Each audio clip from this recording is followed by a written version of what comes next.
잘 있었어요, 우리 어른이들? 여기는 솔박 채널, 저는 박솔입니다. 며칠 전에 눈 엄청 많이 왔었죠. 한 2년은 되는 것 같은데 이렇게 눈이 펑펑 오는 거를 보는 게 말이죠. 내심 반가웠습니다. 비록 언덕배기에 차들이 못 올라가서 막 서 있고 난리가 났지만 근데 어제 집에 오는데 또 눈이 왔어요. 그러니까 어제는 생각이 좀 달라지던데요. 일단 길 미끄러지고 치우는데 힘드니까 이거 여기 또 오네 이런 생각이 들더라고요. 나이가 들어서 그런가? 그러다 집에 오면서 이 나무가지 위에 소복히 쌓인 눈이 이렇게 흩날리는 거 보니까 진짜 예쁘더라고요. 정말로. 가로등이 서 있고 앙상한 나무가지가 흰 눈을 덮고 있다가 이렇게 바람에 휙 흩뿌리는데 감탄사가 우와, 사진을 안 찍을 수가 없더라고요. 사는 것도 그런 것 같아요. 내내 힘들다가 잠깐 순간 찰나 즐겁거나 뭐 행복하거나 그런 것 같고 나머지는 또 그 힘으로 힘듦을 헤치면서 살아가는 것 같은데 행복 그리고 뭐 사랑 이런 단어는 세상에서 가장 흔한 단어가 아닌가 싶어요. 그래서 관련해서 생각도 여러 가지로 해보기도 했습니다. 오늘 읽어드릴 책 제목에도 행복이 들어가요. 정용주 작가가 세움 출판사를 통해서 출간한 책입니다. 나는 꼭 행복해야만 하는가? 만은 없나? 나는 꼭 행복해야 하는가? 제목이에요. 에세이라서 읽기 부담 없고요. 또 자연의 풍광이 아주 세세히 잘 들어있어서 머리 복잡하고 아무 생각하기 싫을 때 그냥 자연 속으로 풍덩 우리를 빠질 수 있게 해주는 책입니다. 낭독 들어보시고 또 얘기 나눠볼게요. 2011년도에 나온 것 같은데 저는 2012년도에 구입했나 봐요. 메모가 한 줄 있더라고요. 이것도 낭독 끝난 뒤에 읽어드릴게요. 좀 일기 같은 느낌이 들어서 전 오랜만에 보고 너무 좋았어요. 낭독 들어보시죠.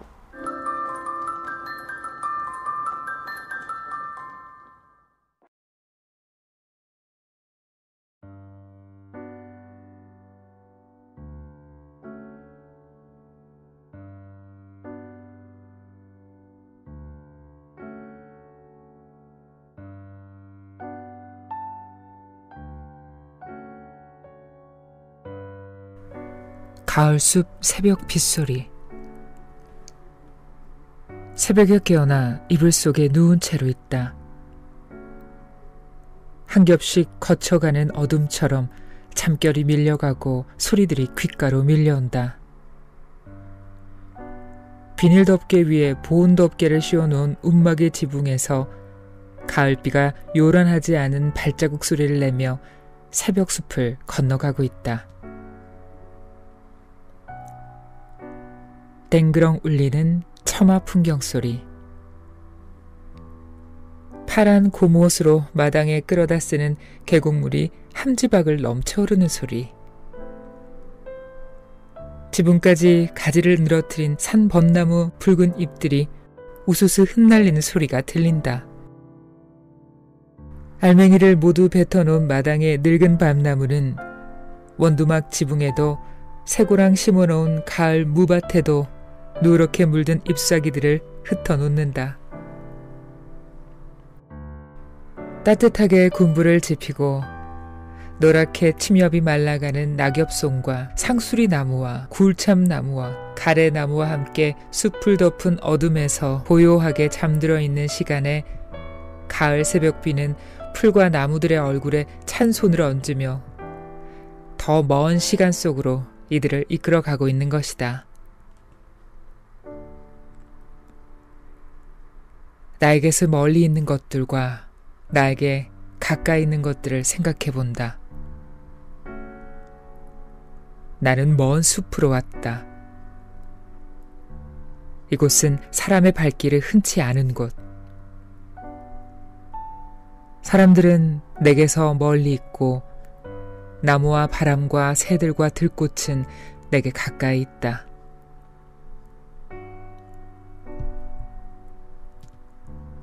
팔베개를 하고 누워있다 일어나 노란 종이등이 켜진 안진뱅이 책상으로 간다.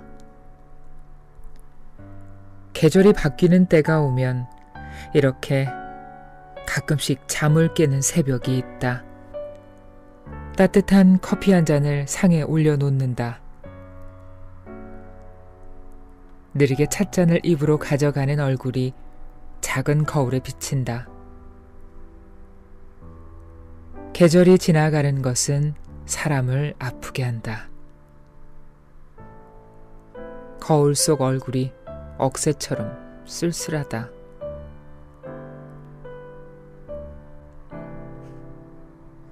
때로는 나를 아프게 하여 떠나온 사람의 일들과 사람에 대한 그리움으로 아파 견딜 수 없는 날들을 보낼 때도 있는 것이다. 그러나 이제 숲은 나무를 하러 갈 때나 산책을 할 때나 당귀나 더덕을 캐러 산속으로 돌아다닐 때 늘 신고 다녀 길들어진 장화처럼 나에게 평온함을 준다. 전나무들의 그늘 아래 자줏빛 꽃잎을 달고 바람에 흔들리는 꽃향유 군락지를 바라보는 내 눈빛과 색색으로 물든 붉은 잎들이 맑고 깨끗한 계곡을 흐르다 작은 소에 한 장씩 겹쳐지며 물 위에 카펫을 깔아놓은 고요를 듣는 내 귀에 기쁨을 느낀다.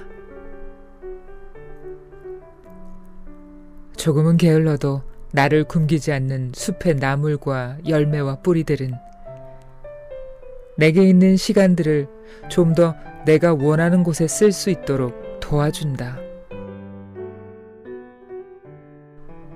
지금 시간을 끌고 가고 있는 지붕의 저 새벽 가을빛 소리는 누렇게 그리고 붉게 물든 가을 잎사귀마다 영롱한 이슬을 달아놓고서 빛을 반짝이는 아침 햇살이 오면 흰 구름을 몰고 능선 너머로 사라질 것이다.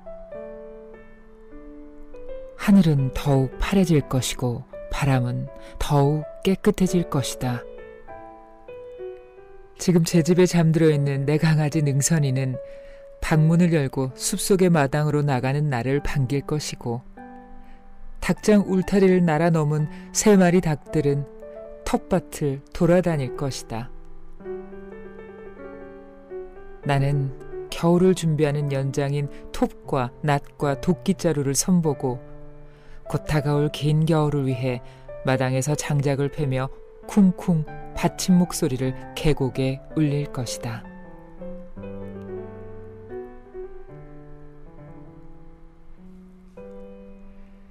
지금 곁에 있는 것들을 사랑하고 고마워하는 것이 마음에 자리 잡아 먼 곳에 있는 그리움을 건너게 할 것이다.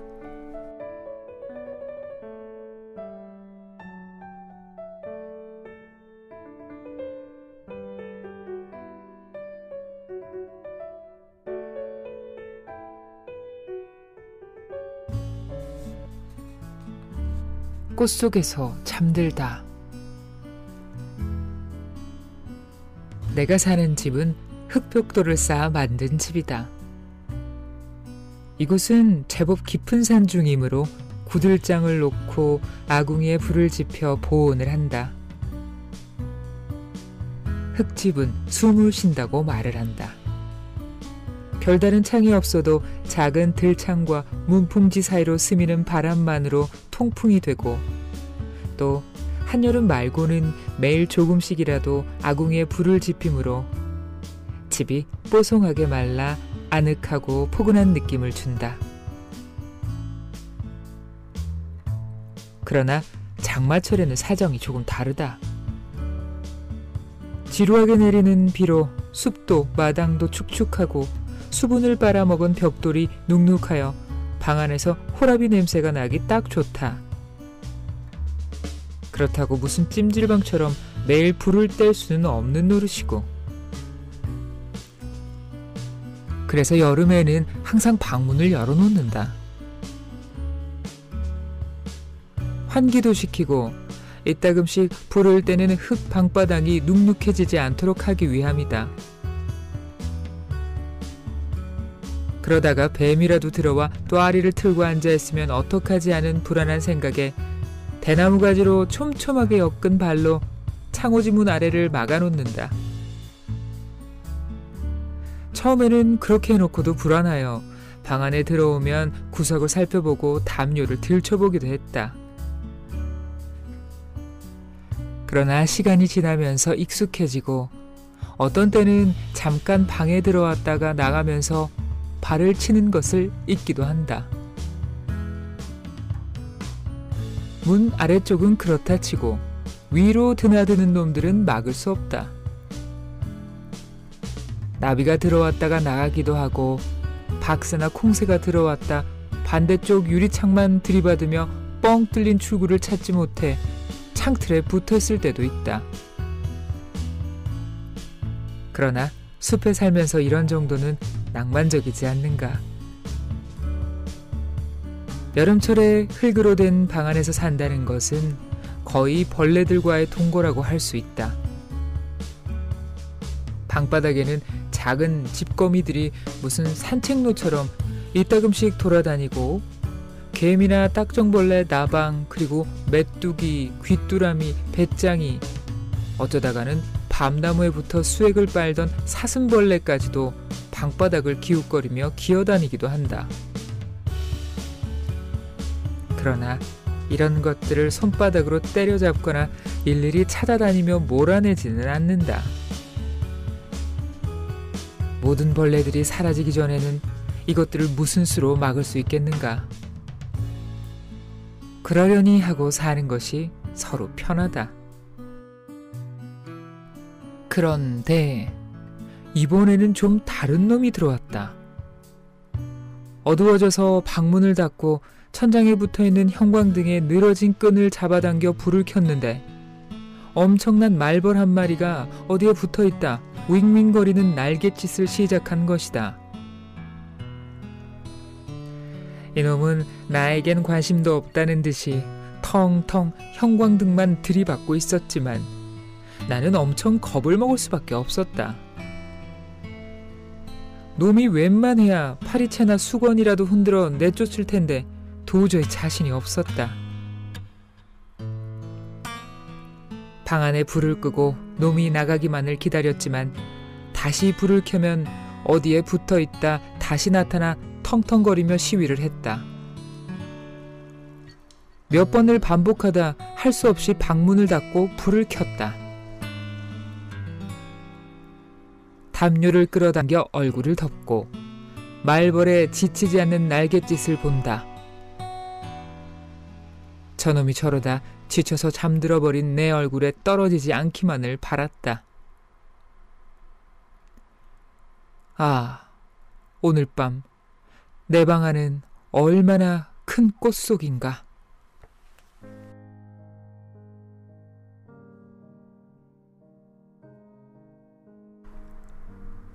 마크 라자드. 텃밭을 일구며 캐낸 크고 작은 돌들이 무덤처럼 둥그렇게 쌓여 있다. 별 의미 없이 쓸쓸한 초가을의 허전함을 달래려고 돌을 옮겨 꽃밭 옆에 작은 탑을 쌓기도 했다. 조금 큰 돌은 두 손으로 끌어안아 옮기고 작은 돌들은 삼태기에 담아 옮겼다. 혼자서 감당할 수 있는 무게의 돌만을 가지고 느릿느릿 탑을 쌓았다. 돌을 쌓기도 하고 다시 헐기도 하며 조금씩 켜를 이루며 올라가는 탑을 보니 집중하는 마음도 생기고 재미도 있었다. 그렇게 가을 오후 한때를 보내고 있는데 움막 입구에 세워놓은 현판 아래서 커다란 배낭을 맨 한 사내가 등산 스틱을 짚고 서서 목류거처라고 어설프게 써놓은 글자를 쳐다보고 있었다. 그가 서 있는 서쪽으로 오후 햇살이 물기 없는 초갈 잎사귀 사이로 길게 뻗쳐 있었다.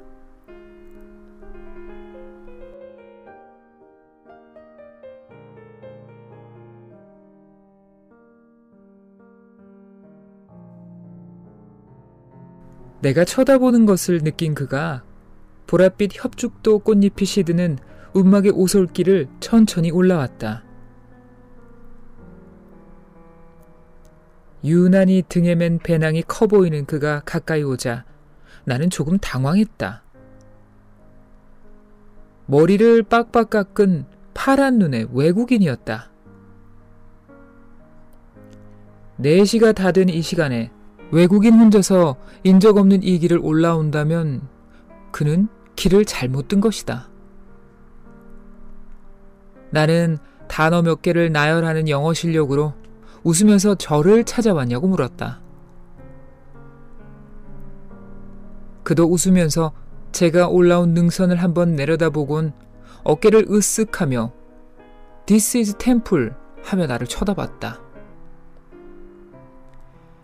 커피 한 잔 주랴 하니 그는 고개를 저으며 제 배낭에서 사과를 2개 꺼냈다. 그는 한국말을 더듬거리고 나는 영어를 더듬거리며 몇 마디 이어나간 결과 그는 서울 공릉동에 살고 인터내셔널 스쿨의 미술 선생인데 주말이면 지도 한 장 들고 산을 찾아다니고 산속에서 텐트를 치고 잠을 잔다는 것이다. 그는 젊은 날부터 많은 나라를 돌아다녔고 그곳에서도 지금처럼 홀로 산행을 했다고 말했다. 마크 라자드, 58세 프랑스 남자. 그는 처음 그렇게 내 움막을 찾아왔다. 나는 당신이 괜찮다면 주방으로 사용하는 방에서 하룻밤 묵어가도 좋다고 했다. 비록 말은 통하지 않지만 혼자서 자유롭게 여행하는 그 정신에 호기심을 느꼈다. 그도 고맙다는 말을 하며 배낭을 풀었다. 나는 마당에 화롯불을 피우고 주워놓은 알밤과 텃밭에서 캔 감자를 석쇠에 올려놓고 구웠다. 그도 자신의 플라스틱 도시락을 꺼냈는데 산에서 잠을 자려는 사람의 음식치고는 그 양이나 질이 내 눈에는 우스운 것뿐이었다. 양배추 데친 것하고 마른 김 몇 장, 바나나 2개, 그리고 아까 꺼내놓은 사과 2개가 전부였다. 그나마 내일은 하루 종일 음식을 먹지 않는단다. 그는 군밤을 맛있게 먹고 내가 벗겨놓은 감자의 얇은 껍질을 뭉쳐 소금에 찍어 먹는다. 날김은 간장도 없이 그냥 구워 먹었다. 그날 그와 나는 그렇게 화롯가에 쪼그리고 앉아 이상한 저녁을 먹었다. 그는 어두워지기 전에 내 움막에서 내려다 보이는 이 골짜기의 풍경을 그림으로 남기고 싶다며 배낭에서 스케치북을 꺼냈다. 그가 그림을 그리는 동안에 나는 양쪽 아궁이에 군부를 지폈다. 연필로 스케치를 하고 물감으로 채색을 한 수채화 한 장이 눈앞에 펼쳐졌다. 아직도 단풍이 들지 않은 초가을 풍경 속에 붉은 잎 몇 장이 선명하게 그려져 있었다. 그가 손가락으로 가리키는 곳에 정말로 이제 막 꼭대기 몇 잎이 붉게 물드는 삼벚나무 한 그루가 서 있었다. 그는 추추추추 하며 점층적으로 손을 벌려 저 잎들이 물들어 온 산이 붉으리라고 설명하고 있었다. 내 마음에도 아릿한 그 무엇이 물들고 있었다. 그는 칼로 오려 그림을 내게 주었다. 내가 늘 바라보는 풍경이 한 장의 그림으로 고정되어 내 방 안의 누런 흙벽에 붙여졌다. 다음 날 아침 그와 나는 서로 별말 없이 작은 탑을 마저 쌓았다. 그는 돌멩이를 건네주며 내게 불교 신자냐고 물었다. 나는 처음 그가 한 말을 흉내내며 This is my temple 하고 웃었다. 작은 돌탑을 둘이서 완성하고 그가 배낭을 메고 떠나갔다.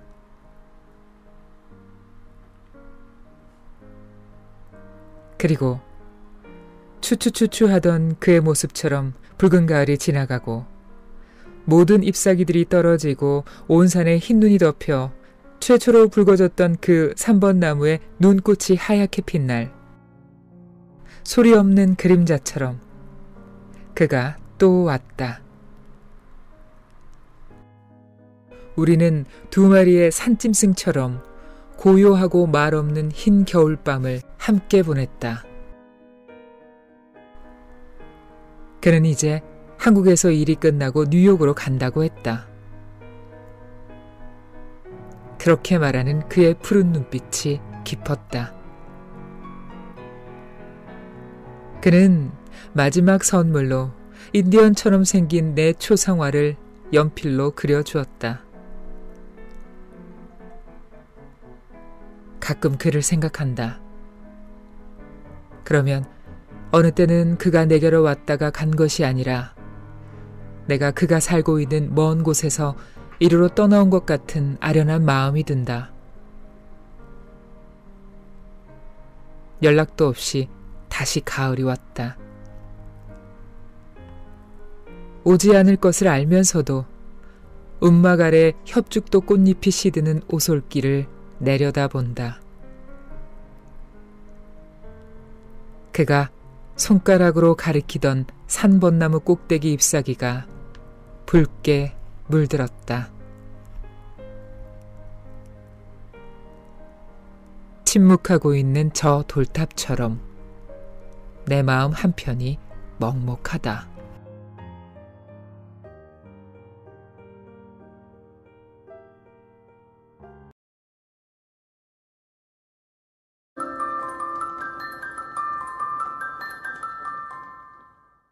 네, 나는 자연인이다 프로그램 유명하잖아요, 요즘은.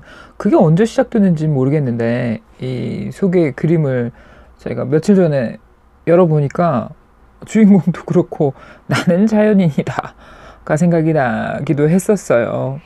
아마 이 책이 더 먼저지 않을까 이런 생각을 합니다. 주인공이 그 몽유거처라고 자기가 사는 곳을 이름을 지어서 이렇게 움막도 애정을 가지고 이렇게 다듬고 그 속에서 살아가고 있어요.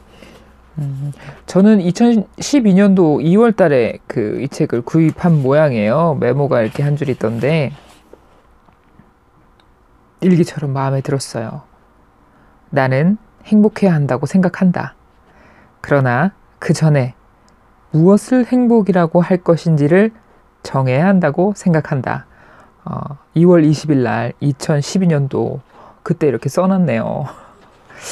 왜 이런 멋진 생각을 했단 말이야? 그래요.